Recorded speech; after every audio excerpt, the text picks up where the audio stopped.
Season 5 of the Kashif Booth podcast is proudly sponsored by Tailor.style, a men's fashion styling subscription service, which uses AI and professional stylists to find the right clothes for your next event. Whether it's a business work trip, a movie premiere, Tailor.style can cater all the needs for you, and you don't need to keep the clothes. You can hire them and send them back once you're done. With their several different subscription packages, you can get clothes monthly or quarterly. Tailor is perfect for the busy man on the go, or if you are working in the film or TV industry and you need some clothes for your latest production, hit up Tailor.style. You can be able to get reasonable clothes at great prices and no fuss. You can return them when you're done. It's so easy. There's just 5 simple steps. You curate the clothes that you need it for, then you get a new package of clothes in 2 to 3 business days, and then when you're done, swap them out for new ones and enjoy. And then you can repeat the whole process whenever you need a new set of wardrobe for whatever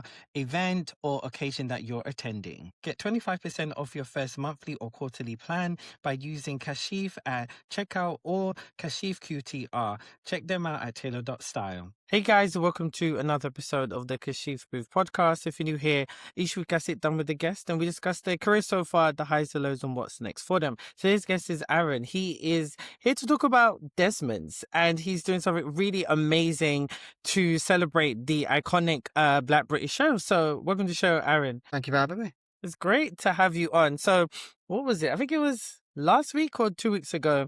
You messaged me on TikTok saying that you are doing a plaque to put on the iconic road in Peckham where Desmond's was set, honoring the legacy of such an iconic show. And, what made you want to do this? Why Desmond's? To be fair, Kashif, it was a personal venture. So obviously, I'm a big fan of the show. If I give you sort of a bit of a background, my life, sort of from growing up, I always watched old sitcoms. So I was introduced to them by my dad. He made sure, for some reason, when we were younger, growing up, that sort of Only Fools and Horses, Faulty Yes. Towers, on the buses, Keeping Up Appearances were the sort of shows I watched growing up. And I can't remember how it came about. I don't know if Desmond was shown as a rerun on TV, and he turned to me and said, "Have you watched this?" I was like, "No, I've never seen it before." And I watched the show. I know there's a few episodes on YouTube, so I watched the first initial episode on YouTube. And then I binged it on Channel 4 on demand. I think you can watch the whole show on there. The whole So thing, yes. I watched it on there, and just curiosity really. When I was watching the show, I'd go away and type in Desmond's on Google and look at who the actors were, their backgrounds, where the show was filmed, and it came about simply. I seen a video of someone posting the filming location outside Bellenden Road, and obviously I'm not from London. I'm from Birmingham, so I'm not very familiar with. I've been to London, but I'm not very familiar with Peckham and sort of Brixton, that sort of area. I'm more sort of, if I'm ever in London, it's mainly central London. When you check your bank balance later, it's all your money's gone. And I noticed that the outside, obviously 204 Bellenden Road, it was boarded up, and I thought, now you've got an iconic sitcom there, and you'll have people walking past, and if you know that's where Desmond's was filmed. The exterior shots of the barbershop were filmed, you'd know. But obviously, I thought, but there'd be people that would go past and not know, and I thought, what a way to honor that show that was more than just a sitcom with a permanent tribute of a blue plaque. Oh, and it's such an amazing idea. When you messaged me, I was like, this is incredible. This is so incredible. And, you initially were raising money for it, but now you are going to be working with Nubian Jack, the charity, to create the plaque. So tell me about that. How did you reach out to them? How did they become involved?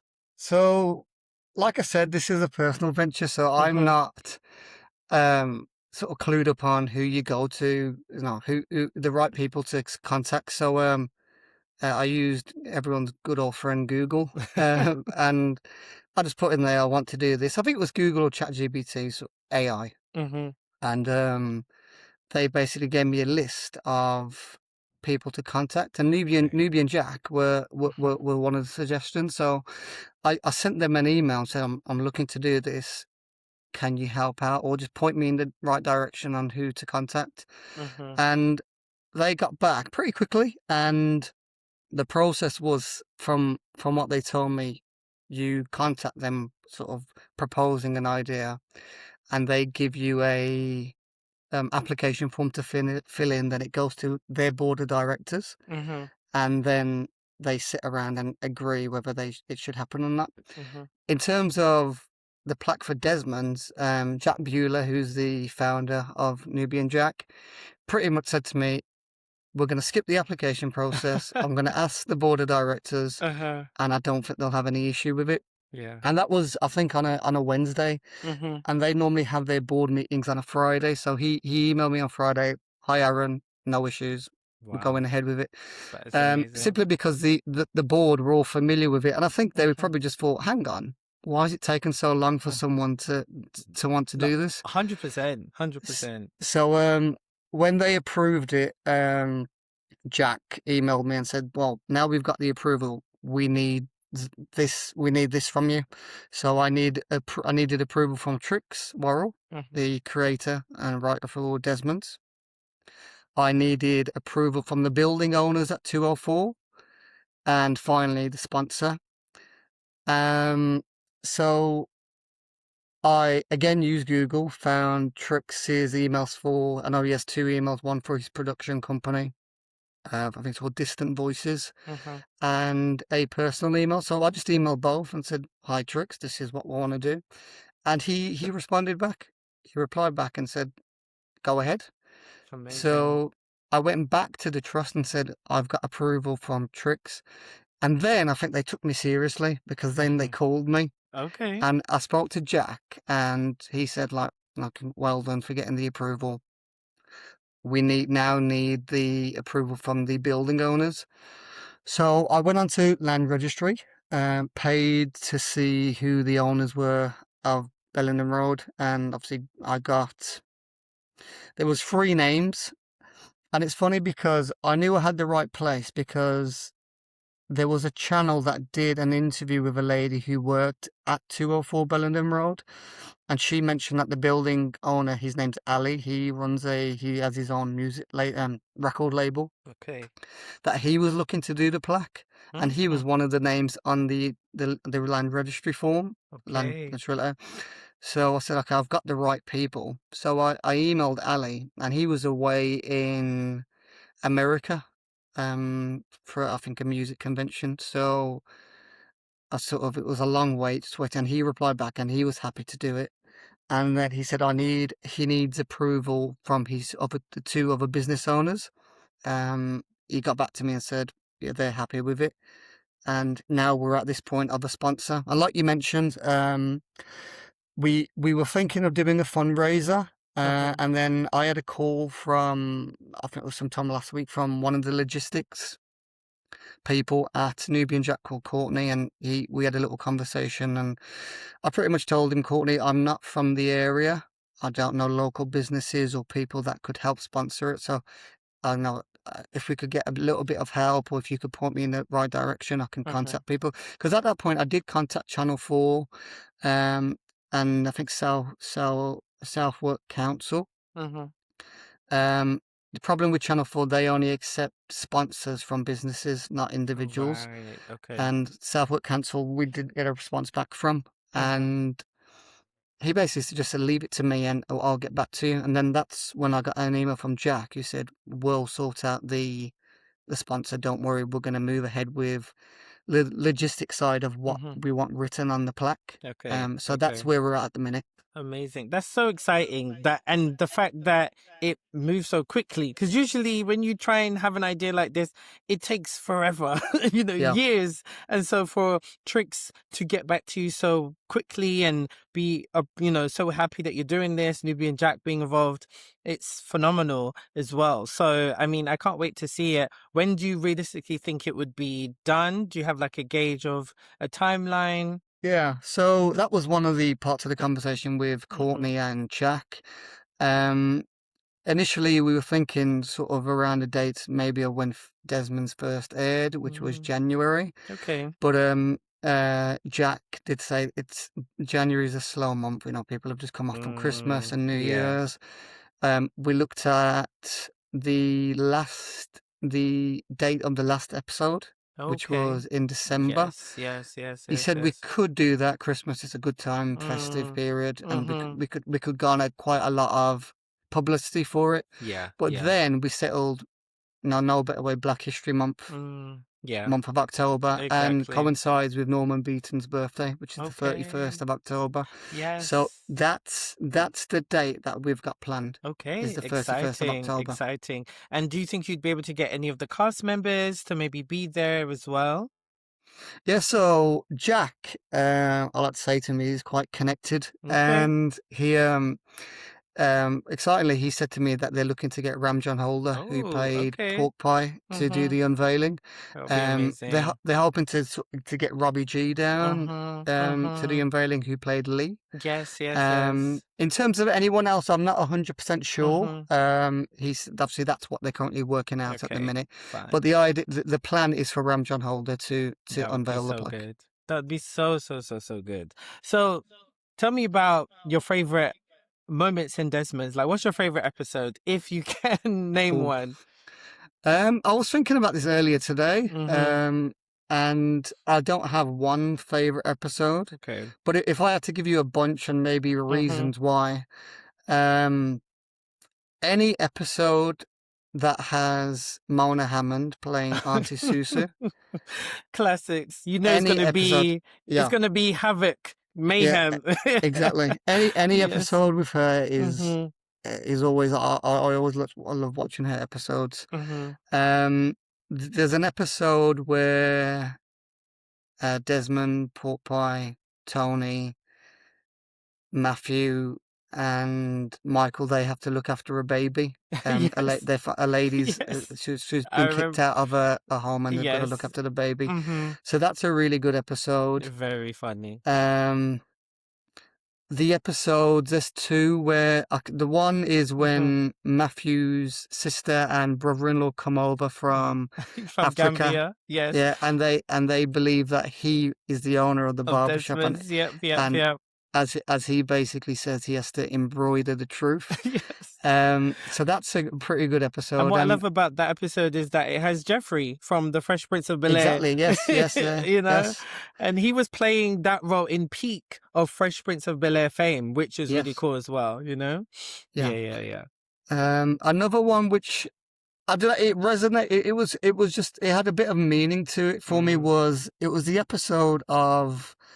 So Dominic Keating, who plays Tony, his very first episode, and the show, the episode sort of centers around them getting a new stylist, who's obviously Dominic Keating. But the episode also, part of it is Sean, Desmond's youngest son, and he wants to join a gang, and it's called the Beast Street Posse. Yeah, and he's got he has to do something to get each letter, and the last letter is T, and he needs to drink drink alcohol to get it. And he's upset at the end of the episode because they don't let him he doesn't join the gang.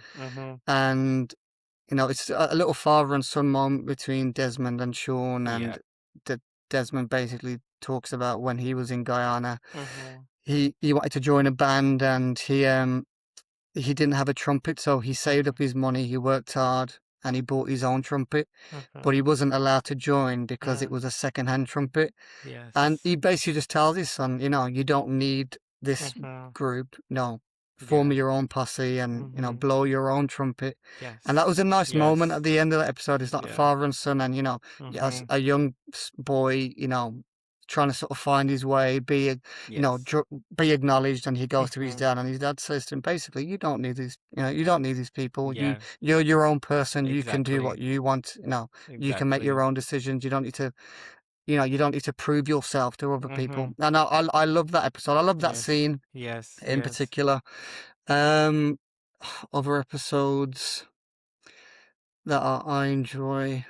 You know which one I really like is Go on. when, which I think is really funny. I think is when Pork Pie comes out of retirement and he starts being a lollipop The man. Lollipop Man, yeah. Yes, and then Yeah. Desmond just feels like, oh, anyone can do this job. I can do it better than you. And Yeah. then it's just like, because Pork Pie had such a bad day at work, he caused an accident. People thought he was harassing children. It Yeah. was just hilarious. And then Desmond thought he could do it better. And then he flopped. And then he didn't even want to support Pork Pie when he was honored by saving someone's life later on in the episode. I Yeah. just thought it was such a good episode. They did such a great job with the writing of like teaching lessons and Of course. learning how Yes. to grow from it as well, and being there for your friends and family as well. So that's one of my favorite episodes as well. And I really liked when Michael finally became a bank manager, Yeah. and there was all of kind of like prejudices about, well, he only got the role because he was black, and saying it was positive, discrimination. I loved how the show, especially during that time, didn't shy away from a lot of the issues that affected the community. It was very real and honest. And so that's why it is, to a certain degree, it's underrated next to like Only Fools as Horses. Yeah. So what you're doing is great, but there's so many great episodes like that as well. But who would you say also is your, if you have a favorite character on the show? Oh, well, it has to be Desmond. It has to be Norman Beaton. Okay. Simply, and a lot of people will say Pork Pie, but Mm-hmm. for me, the show, as much as, Carmen Munro as Mm, Shirley Ambrose, yes. Ramjon Holder as Pork Pie, Mm-hmm. they're amazing in their own right, but that show does not work without Norman Beaton. That Mm-hmm. show does not work without Desmond Of Ambrose. course. Of And course. I obviously, in season 6, there's a few episodes where Mm-hmm. the character of Desmond isn't in the show, and I don't know if Mm. that's around the time Norman wasn't well, and Yeah. he wasn't in episodes. And don't get me wrong, the episodes are funny, and the cast that are in the show, they carry it, Mm-hmm. but it's missing that magic. Of course. It's Yeah. it's missing that magic. Yeah. And just touching on what you said earlier about, that I know I mentioned about the show and the reason as to why I'm doing it. Like you touched on, this was very real. Mm-hmm. And at that point in time, I'm from I'm a person of color, and for at a time like that, in terms of black representation, you wouldn't get shows like that. Black people at Mm-hmm. the time, I think, in shows especially, Mm-hmm. were stereotyped Yep. for how others would see them. So Mm-hmm. they were like the Mm-hmm. butt of everyone's jokes. They were made fun of. But this Yeah. show broke those barriers and Mm-hmm. broke those barriers and broke that stereotype. Yes. And Yes. it showed the world that, hang on, we may be a different color, but we have family, we have Yes. friends, we have Exactly. community, Mm-hmm. we have our own issues, we have children growing up, we're trying to, navigate them into successful paths, and we have problems, we have money problems, we have businesses, Mm-hmm. and that wasn't Exactly. ever shown before, and that's why Mm-hmm. that it was, like I said, it was more than just a sitcom. Yeah. It broke those barriers, and that's why I want this Mm-hmm. tribute to happen, because Mm-hmm. it's more, like I said, more than just a sitcom, and it left a legacy Mm-hmm. and changed British television. It So really just did. touching upon what you said, No. which Yeah. was Yeah. an important point, that when you look at it, this wasn't just just a Mm-hmm. sitcom for people to laugh. It was a lot more than that. And when I researched Yeah. into it, that's what I found, and that's the sort of Mm-hmm. what sort of birthed me wanting to do the Mm-hmm. plaque.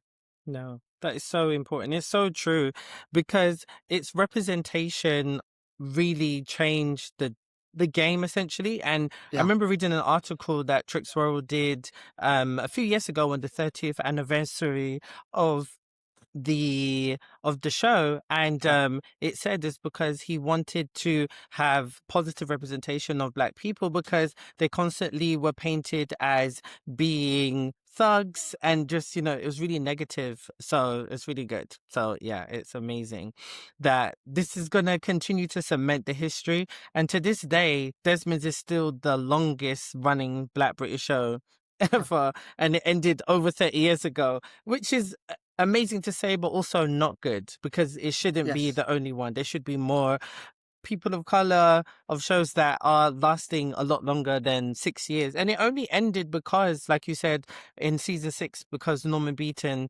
was getting quite unwell. So that's the main reason. Otherwise, it probably would have lasted as long as And Only Fools as Horses and Yeah. stuff. And what else? My Family, that was on Yes. BBC for like 10, 11 years.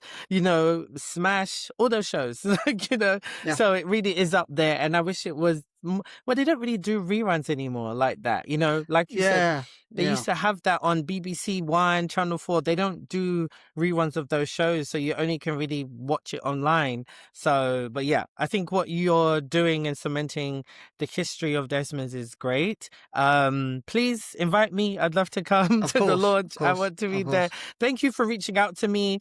I mean, I don't know, you may have probably seen some of my videos on Desmond's as well online. So I'm happy you reached out to me and agreed to do this, because I really wanted to bring more of a platform and awareness to what's happening as well, so that more people can support. So do you think people can stay updated on what's happening in the process of the plaque being made?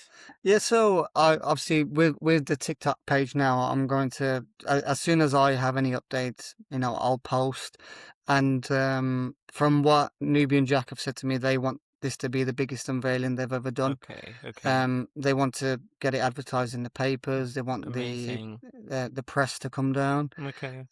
So as soon as I have any updates, if there's anything, obviously Hmm. dates change or anything, which Of I don't course. think they will. I think they've Hmm. cemented Okay. the 31st. I'm just sort of waiting on them now to get back. We're currently in the process of just logistics, what's going Okay. on the plaque, and Okay. Nubia Jack did say we were going to have a call sometime this week, Okay.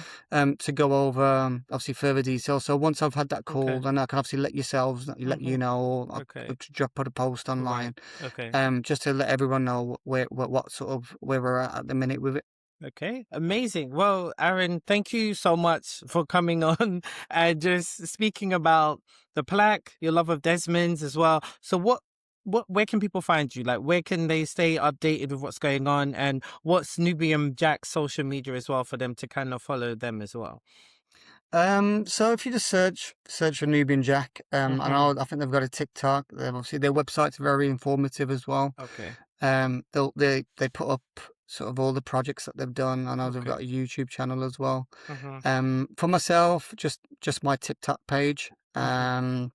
And if you want to share it out for me, Okay. obviously I'll send that to you. So mainly on TikTok is where everything will Mm-hmm. be sort of advertised, or any updates will be given.